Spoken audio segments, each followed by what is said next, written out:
Hello everyone, welcome to my channel History with Richa. Like and subscribe my channel and share also. हाँ जी, तो आज हम बात करने वाले हैं DSSB PGT हिस्ट्री के बारे में। DSSB में जो PGT हिस्ट्री की वैकेंसी आई हुई है 2023, उसका सिलेबस मैं आज आपको एक्सप्लेन करने वाली हूँ। इस एक्सप्लेनेशन में हम देखेंगे कि हमें क्या क्या पढ़ना है और क्या क्या नहीं पढ़ना है। तो आज हम डिस्कस करने वाले हैं PGT हिस्ट्री का सिलेबस। हाँ जी, syllabus for writing examination for PGT history, इसका जो रिटर्न पेपर होता है उसका हम सिलेबस देखेंगे और इसमें कोई इंटरव्यू नहीं होता है। हम बात करते हैं सबसे पहले इंडियन हिस्ट्री की। तो इंडियन हिस्ट्री आएगी, इसमें वर्ल्ड हिस्ट्री आएगी। तो इंडियन हिस्ट्री में हम बात करते हैं सबसे पहले हड़प्पा सिविलाइजेशन की। तो हड़प्पा सभ्यता हमें पढ़नी है। हम हड़प्पा सभ्यता हम हमेशा पढ़ते हैं आते हैं जब से हिस्ट्री स्टार्ट होती है, जब से सोशल स्टडी हम स्टार्ट करते हैं सिक्स क्लास से पढ़ना, तब से हम हड़प्पा सिविलाइजेशन को पढ़ते हैं।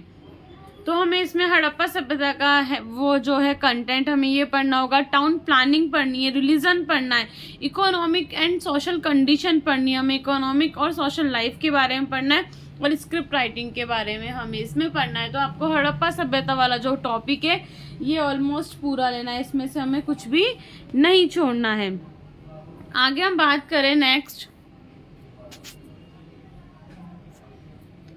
इसमें हमें पढ़ना है राइज ऑफ मगध इन आप देखेंगे मगध साम्राज्य पढ़ना है आपको। मगध साम्राज्य का उदय कैसे होता है और उनका रिलेशन पढ़ना है 16 जनपद के साथ। महाजनपद जो थे 16 महाजनपद के साथ उनका रिलेशन पढ़ना है। आप इसमें 16 महाजनपद पढ़ेंगे, उनको भी इसमें डिस्क्राइब करना होगा, मतलब उनकी जो डिटेल है वो भी हमें पढ़नी है पूरे 16 महाजनपद की।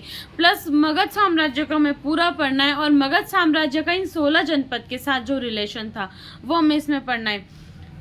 इसके बाद हम पढ़ेंगे जैनिज्म और बुद्धिज्म। हमें जैन धर्म पढ़ना है और बौद्ध धर्म पढ़ना है। इसमें हमें क्या पढ़ना है, इसका उदय पढ़ना है कि जैन धर्म का उदय कैसे हुआ और इसकी जो शिक्षाएं थी हमें टीचिंग पढ़नी है। हमें त्रिपिटक हम इसमें पढ़ेंगे, त्रिरत्न हम पढ़ेंगे जैन धर्म और बौद्ध धर्म के अंतर्गत।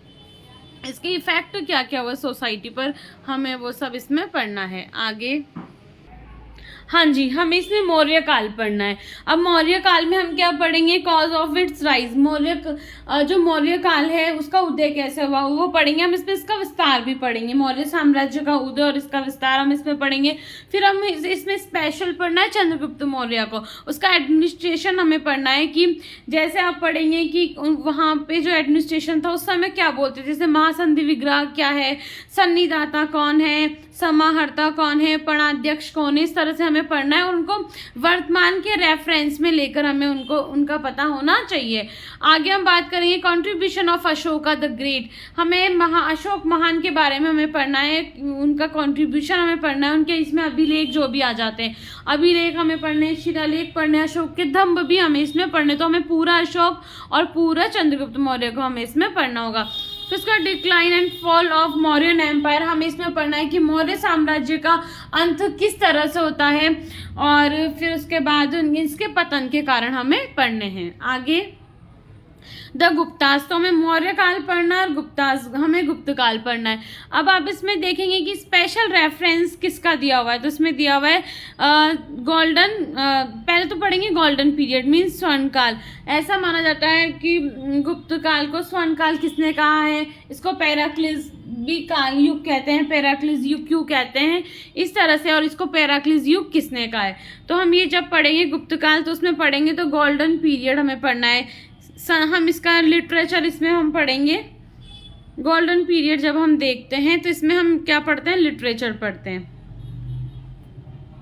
इसका लिटरेचर पढ़ते हैं और इसके हम आर्किटेक्चर भी हम इसमें पढ़ेंगे। फिर है समुद्रगुप्त। तो गुप्त काल में आपको स्पेशल रेफरेंस किसका दिया हुआ है, आपको समुद्रगुप्त पढ़ना है। चंद्रगुप्त विक्रमादित्य एसेट्रा, चंद्रगुप्त द्वितीय के बारे में हमें पढ़ना है, विक्रमादित्य के बारे में। और जैसे कि स्कंदगुप्त भी थोड़ा इंपॉर्टेंट हो जाता है तो स्कंदगुप्त को भी हमें देखना होगा, लेकिन स्पेशल रेफरेंस दी हुई है समुद्रगुप्त एंड चंद्रगुप्त। तो ये तो हमारे लिए इम्पोर्टेंट हो जाते हैं। इसके बाद स्कंदगुप्त हमारे लिए इसलिए इम्पोर्टेंट हो जाता है क्योंकि हुण जो शासक थे, हुणों को किसने हराया था? स्कंदगुप्त ने हराया था।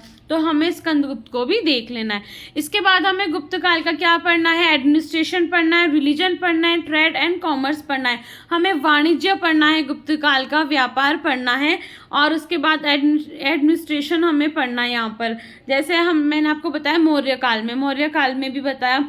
इस तरह से यहाँ पे भी जो नेम है उनका, जो प्रेजेंट नेम क्या है, वर्तमान जो उनका एडमिनिस्ट्रेशन का नेम है वो हमें याद होना चाहिए। इनका रिलीजन पढ़ना है। जैसे आप रिलीजन में पढ़ेंगे कि वो कौन, जैसे वैष्णव धर्म से संबंधित कौन था, शिव को कौन मानते थे, और इनका जो रिलीजन है इसमें हम ये भी देखेंगे कि उनका प्रतीक क्या था। गरुड़ उनका प्रतीक था, और मयूर किसका प्रतीक था, ये सब हम इसमें पढ़ेंगे। गोल्डन पीरियड, पैराक्लिस पीरियड के रूप में हमें गुप्तास को पढ़ना होगा। आगे सोसाइटी एंड इकोनॉमिक फ्रॉम वैदिक टिल 17th सेंचुरी, हमें वैदिक काल पढ़ना है और उत्तर वैदिक काल पढ़ना है। वहाँ की सामाजिक और अर्थव्यवस्था हमें पढ़नी है, सामाजिक और सोशल लाइफ हमें पढ़नी है। इकोनॉमिक अर्थव्यवस्था हमें वहाँ की पढ़नी है वैदिक काल से लेकर 7th सेंचुरी, मतलब हर्षवर्धन का जो समय आता है उससे पहले हमें यहाँ पे पढ़ना है। उत्तर वैदिक काल हम पढ़ेंगे, वैदिक काल हम पढ़ेंगे। आगे हम बात करें सल्तनत एरा, अब हम आ जाते हैं मध्यकालीन भारत पर। तो मध्यकालीन भारत में हमें पढ़ना है सल्तनत एरा, मीन सल्तनत काल हमें पढ़ना है। दिल्ली सल्तनत के बारे में यहाँ पर बात हो रही है। सल्तनत एरा हमें यहाँ पर पढ़ना है। The defeat of Hindu kingdom and establishment of Delhi सल्तनत। अब हमें यहाँ पर क्या पढ़ना होगा कि किस तरह से मुस्लिम शासकों ने भारत में अपने आप को स्टेबल किया और किन हिंदू शासकों को हराकर वो गद्दी पर बैठे। ये हमें पढ़ना है पूरा कि किस तरह से शुरुआत होती है मुस्लिम साम्राज्य की भारत में। तो दिल्ली सल्तनत की जो स्टार्टिंग देखेंगे हम, उन्होंने हिंदू किंगडम को हरा के जब अपने आप को स्टेबल किया, वो हमें इसमें पूरा देखना है। आगे मुगल पीरियड हमें देखना है 1526 से 1707 तक। अब हमें इसमें वो नहीं देखना है, मतलब हमें औरंगजेब तक देखना है। हमें देखना होगा बाबर से औरंगजेब तक, बाबर से लेकर औरंगजेब तक हमें यहाँ इसको देखना होगा। फिर है इसकी पॉलिटी पढ़नी, राजनीतिक व्यवस्था पढ़नी, प्रशासन कैसा था। आप द्विअस्पा पढ़ते हैं, इसमें आप पढ़ेंगे कि जैसे भूमि कैसी थी, चरती थी, है ना, उस तरह से परत भूमि थी, वो हमें पढ़ना है। इसके बाद हमें क्या पढ़ना है? टैक्सेस पढ़ने, जितने भी टैक्स लगाए, जजिया हुआ और बाकी जितने भी टैक्सेस हमें पढ़ने, पूरा एडमिनिस्ट्रेशन हमें इसमें पढ़ना है। आगे हम बात करें कि इसमें क्या और पढ़ना है, हमें सोसाइटी पढ़नी है, इकोनॉमिक पढ़नी है, वहाँ की अर्थव्यवस्था कैसी थी, किस तरह से आर्थिक संपन्नता थी मुगल काल में, और किस तरह से वो टैक्स लिया करते थे अपने पड़ोसी राज्यों से, वो हमें इसमें पढ़ना है। और इसमें हमें पॉलिटी पढ़नी है, जैसे दीवाने आम, दीवाने खास हमें पढ़ना है, और पॉलिटी से रिलेटेड बहुत सारे जो वहाँ पर इवेंट्स हुए थे वो हमें पढ़ने हैं। आगे तो मुगल काल हमें पढ़ना है 1526 से 1707 तक का। इसमें मुगल काल का जो है वो उसमें आर्किटेक्चर नहीं दिया हुआ है, वो अभी आगे आ जाएगा। हाँ, ये रहा ये मिडिवल पीरियड। जैसे उसमें सोसाइटी एंड कल्चर पढ़ना है, हमें सारा कुछ पढ़ना है कि एडमिनिस्ट्रेशन कैसे हुआ था, किसके काल में क्या थी, चित्रकला कौन से चित्रकार ने ये चित्रकला बनाई थी मुगल काल की, वो हमें याद रखना है। चित्रकला पढ़नी है, वास्तुकला भी हमें इसमें पढ़नी है। तो सोसाइटी हमें पढ़नी है, और इसके बाद सोसाइटी के बाद हमें पढ़ना है कल्चर, पूरी संस्कृति हमें पढ़नी है। इस स्पेशल रेफरेंस ऑफ भक्ति मूवमेंट्स एंड सूफीज, तो कल्चर में पूरी आपकी आ जाएगी, वास्तुकला, चित्रकला, ये सब आप इसमें पढ़ेंगे। फिर है स्पेशल रेफरेंस ऑफ भक्ति मूवमेंट्स एंड सूफीज में, तो हमें भक्ति और सूफी आंदोलन हमें पढ़ना है। ये बहुत इंपॉर्टेंट टॉपिक है तो मिडिवल इंडिया में, लेकिन ये अपने आप में एक बहुत बड़ा टॉपिक है और बहुत इंपॉर्टेंट टॉपिक है, भक्ति एंड सूफी आंदोलन। आगे है मेडिवल आर्किटेक्चर, दिल्ली सल्तनत एंड मुगल पीरियड, वही आ जाता है कि कल्चर में आपको ये भी पढ़ना है, आर्किटेक्चर पढ़ना है, किसका, दिल्ली सल्तनत का और मुगल काल का, दोनों का पढ़ना है। जैसे मुगल काल में क्या कौन कौन सी इमारतें बनी थी और किस किस समय बनी थी, किसके काल में बनी थी, वो याद करनी है। दिल्ली सल्तनत जब शुरू होती तो यहाँ पर इम्पोर्टेंट हो जाता है कि पहली इमारत कौन सी थी, इस तरह से। तो आप दिल्ली सल्तनत की सारी इमारतें हमें याद रखनी है। इसमें क्या होता है कि भारत में बना पहला मुस्लिम मस्जिद कौन सा था, भारत में बनी पहली गुंबद कौन सी थी, इस तरह से कुछ फैक्ट है वो हमें याद रखने होंगे दिल्ली सल्तनत में। मुगल पीरियड में आपको याद रखना है पूरी आर्किटेक्चर जो भी है वो सब। आगे the advent of Europe and the establishment of 5 British rule, हमें पूरी 5 कंपनियां हमें पढ़नी है। जैसे इसका क्रम जो अक्सर सीक्वेंस जो है वो एग्जाम में पूछ लिया जाता है ऑलमोस्ट सभी एग्जाम में, कि आने वाला क्रम क्या था। जो आए थे ब्रिटिश रूल जब हुआ था तो क्रम क्या था, जैसे पहले पुर्तगाली आए थे, फिर डच आए थे, फिर अंग्रेज आए थे, इस तरह से हमें याद रखना है। फिर डेनिश, फ्रांसीसी, डच जो भी है, first second third fourth fifth हमें याद रखना है। और ये 12th क्लास की एनसीईआरटी में भी मेंशन है। जैसे पुर्तगाली आते हैं तो पुर्तगाली ने अपने आप को कैसे स्टेबल किया। फिर सेकंड नंबर पे आते हैं डच, तो डच कैसे स्टेब्लिश हुए। थर्ड नंबर पे आते हैं ब्रिटिश, अंग्रेज वो कैसे यहाँ पे स्टेबल हुए, उन्होंने कैसे मुगलों से संधि की, उन्होंने कैसे अधिकार पत्र प्राप्त किया। ये पूरा जो कंटेंट है हमें इसको अच्छे से पढ़ना होगा। आगे है British rule in its impact on India economic, Bharat पर प्रभाव पड़ा किसका, ब्रिटिश शासन का भारत की अर्थव्यवस्था पर, वो हमें पढ़ना है। ये बहुत ही इम्पोर्टेंट टॉपिक हो जाता है हमारे लिए। आप इसमें सारा कुछ पढ़ेंगे, उन्होंने जो टैक्स लगाए, फिर यहाँ से धन निष्कासन हुआ भारत से, वो प्रिंसिपल हमें पढ़ने होंगे बहुत सारे। और किस तरह से इंडियन इकोनॉमी जो वीक हो गई वो सब हमें पढ़ना होगा। आगे रिवोल्ट ऑफ 1857, हमें 1857 की क्रांति पढ़नी है जो हम बचपन से पढ़ते आ रहे हैं। तो इसका नेचर पढ़ना है, इसके कॉजेज पढ़ने हैं, लीडरशिप पढ़नी है, इवेंट्स पढ़ने हैं। मतलब आपको पूरी 1857 की क्रांति पढ़नी है। प्लस इसमें हमें ये याद रखना है, इसमें कथन पढ़ने, हमें क्योट्स पढ़ने कि कौन सा कथन किसने कहा था 1857 की क्रांति के बारे में। साथ में हमें 1857 की क्रांति की बुक्स भी याद रखनी है कि इस पर किसने बुक्स लिखी है, ये हमारे लिए इम्पोर्टेंट हो जाती है। 1857 से रिलेटेड जो भी बुक्स हैं हमें वो भी पढ़नी होगी, कौन से राइटर की कौन सी बुक है। और प्लस कोई क्योट्स अगर है तो वो भी हमें इसमें पढ़ना होगा। आगे the socio religious reform movement and the rise of nationalism, हमें राष्ट्रीय आंदोलन पढ़ने। अब सारे जो भी राष्ट्रीय आंदोलन हुए वो हमें पढ़ने। जैसे अब यहाँ पर दिया हुआ है कि द इंडियन फ्रीडम मूवमेंट 1885 से लेकर 1947 तक हमें पूरा पढ़ना है। तो पूरा आधुनिक भारत हमें पढ़ना है। भारत जैसे हिस्ट्री को 3 हम भागों में बांट देते हैं, प्राचीन भारत, मध्यकालीन भारत और आधुनिक भारत। तो हमें ऑलमोस्ट पूरा आधुनिक भारत पढ़ना है, क्योंकि हमने यहाँ पर देखा कि इनका ये स्टेबल कैसे हुई है। यहाँ पर 5 ब्रिटिश रूल ये कैसे स्टेबल हुए, तो यहाँ से पूरा हमें आधुनिक भारत हमें पढ़ना है।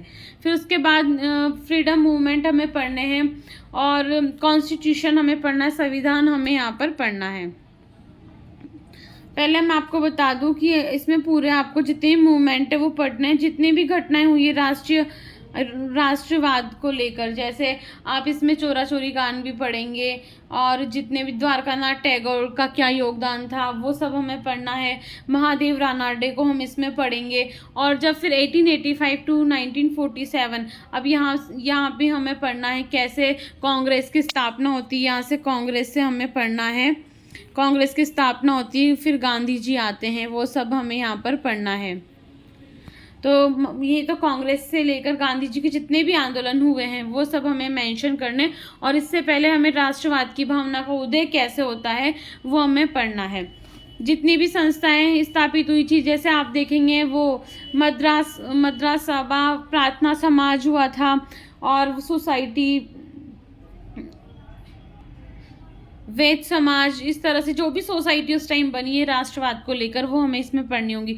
इसके बाद हम पढ़ेंगे कॉन्स्टिट्यूशन, हमें पढ़ना है संविधान, पूरा संविधान का जैसे क्या पढ़ना है हमें कि फ्रेमिंग पढ़नी, इसके फीचर्स पढ़ने, जैसे इसकी शुरुआत कहाँ से हुई, कब पहले बार संविधान की मांग कब से शुरू हुई थी वो हमें पढ़ना है।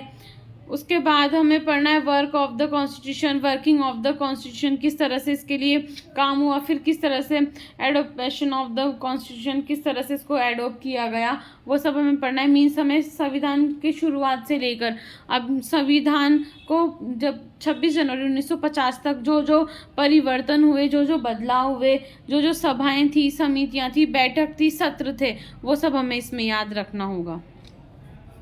आगे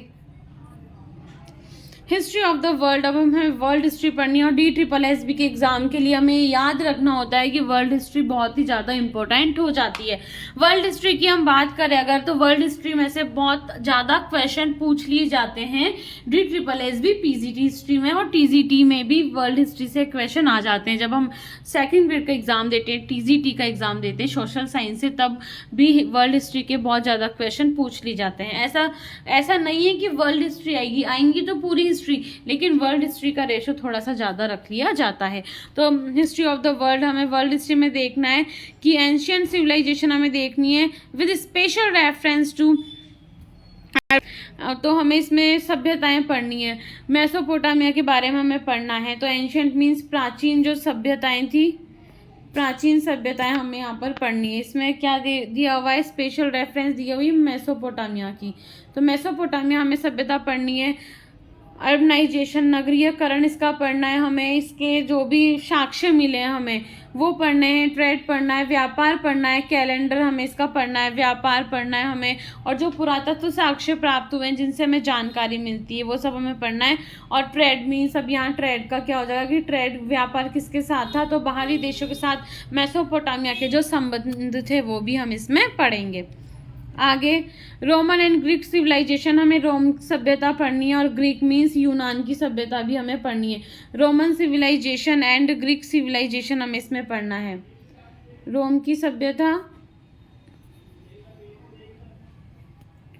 और यूनान की सभ्यता। आगे हम बात करें राइज ऑफ द एम्पायर, आप इसको उदय का कारण पढ़ना है आपको, इसका उदय कैसे हुआ, विस्तार कैसे हुआ, और रोमन साम्राज्य का एडमिनिस्ट्रेशन हमें पढ़ना है, और ग्रीक साम्राज्य मीन्स यूनान का भी पढ़ना है, इसका समाज पढ़ना है, इनका सामाजिक जीवन कैसा था।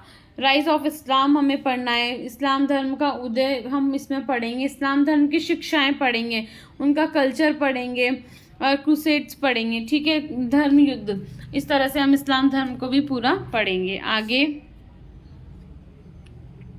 Nomadic people of central Asia, Madhya Asia के, हमें इसमें चंगेज खान के बारे में पढ़ना है। मध्य एशिया में जो नोमैडिक पीरियड हम उसके रेफरेंस में हम इसमें पढ़ेंगे। द डार्क एज हमें इसमें पढ़ना है in Europe. Feudalism in Europe हमें पढ़ना है। मैनर स्टेट डिक्लाइन हमें पढ़ना है। तो यूरोप के रेफरेंस में हम डार्क एज को पढ़ेंगे। इसका जो मैनर स्टेट है वो हमें पढ़ना है, इसके पतन के कारण क्या थे वो हम इसमें पढ़ेंगे। रेनेसां हमें पढ़ना है। रिफॉर्मेशन पीरियड इन यूरोप, हम यूरोप का जो पुनर्जागरण है वो यूरोप में पुनर्जागरण को हम अच्छे से पढ़ेंगे। और इसमें भी हमें वही है कि हमें याद रखने कौन सा कथन किसने कहा था, ये बहुत इंपॉर्टेंट हो जाता है। और इसमें भी हमें बुक्स याद रखनी है कि किसकी बुक कौन सी थी, राइटर और बुक। और इसमें भी क्वेट्स हमें याद रखना है, जैसे 1857 1857 रिवोल्ट के हमें रखने। तो रेनेसां के लिए भी ये चीज़ इंपॉर्टेंट है, और रिफॉर्मेशन के लिए भी। आगे हम पढ़ेंगे कैपिटलिज्म मीन्स, हम इसमें औद्योगिकरण पढ़ेंगे। अब कैसे औद्योगिकरण हुआ वो पढ़ेंगे, कैसे इंडस्ट्रियल मतलब है ना क्रांति आई, ये हम पढ़ेंगे। कैसे किस तरह से तकनीकी विकास हुआ। आगे है इम्पीरियलिज्म एंड कॉलोनिज्म, हम कॉलोनिज्म पढ़ेंगे मीन्स उपनिवेश कैसे, हम उपनिवेश भारत के रेफरेंस में नहीं, हम वर्ल्ड के रेफरेंस में पढ़ेंगे। तो इम्पीरियलिज्म एंड कॉलोनिज्म हमें पढ़ना है, किस तरह से उपनिवेश बनाया। कई सारे देश उपनिवेश थे, फिर वो बाद में आज़ाद हुए, तो वो पॉलिसी हमें पढ़नी है कॉलोनिज्म की। और औद्योगिकरण हमें पढ़ना है, और किस तरह से इंडस्ट्रियल रिवोल्ट हुआ वो हमें इसमें पढ़ना है। चाइना सिंस 1840 से लेकर 1949 हमें पढ़ना है। इसमें हम चाइना की क्रांति भी इसमें आ जाती है, हमें वो भी इसमें पढ़नी है। फिर है जापान को पढ़ेंगे हम, 1840 to 1949 तक हमें जापान भी इसमें पढ़ना है। तो जापान और चाइना को हम पढ़ेंगे। तो इस में अमेरिका मतलब जो संबंध है, इस बीच कौन कौन सी घटनाएं हुई थी, कौन कौन से इंसिडेंट हुए थे, उनका किन किन देशों से संबंध रहा है वो हम पढ़ेंगे। प्लस यहाँ हुए चाइना में हुए जो गृह युद्ध है उसको हम पढ़ेंगे। अफीम का युद्ध भी आप देखेंगे कि ब्रिटिश और चाइना के बीच क्या होता है, वो सब हम इसमें पढ़ेंगे। तो चाइना एंड जापान हमें 1840 से लेकर 1949 तक हमें पढ़ना है। तो ये हुआ हमारा DSSB PGT हिस्ट्री का सिलेबस। ये सिलेबस है और इसे कवर करना है पूरा सिलेबस। वर्ल्ड हिस्ट्री हमें स्पेशली हमें पढ़नी है, वर्ल्ड हिस्ट्री हमें अच्छे से याद होनी चाहिए। और बाकी हमने इंडिया तो देख ही लिया है पूरा। इस तरह से ये है PGT हिस्ट्री का सिलेबस, हमें इसको कवर करना है। और जो प्रीवियस ईयर क्वेश्चन पेपर है वो हमें ज़रूर देखने हैं। प्रीवियस ईयर क्वेश्चन पेपर से हमें आइडिया हो जाता है क्वेश्चन किस तरह के बनते हैं। तो PGT हिस्ट्री का सिलेबस यही है। Have a good day.